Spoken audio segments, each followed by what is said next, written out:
son, who have been taught to despise your black skin. Your enemies know you are the mighty ones, the majestic ones. Your body absorbs ultraviolet light from outer space, from the sun.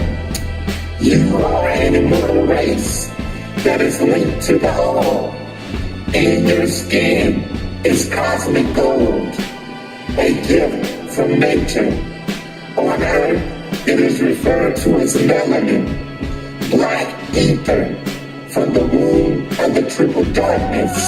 It is a higher form of light that manifests here on the physical plane as darkness.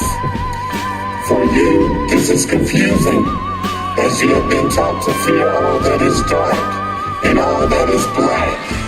But now, it is time for you to know of the four lights that you are based upon.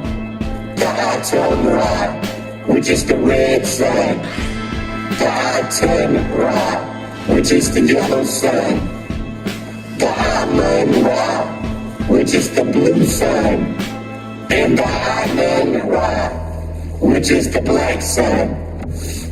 Although the European has taught you to trust in a trinity, as you can see, you melanated beings have a quad principle existence, making you quantum immortal beings. Beings of darkness. You must stop looking outside of yourself for your salvation. You must stop subscribing to European morality, and you must go inside of yourself and to the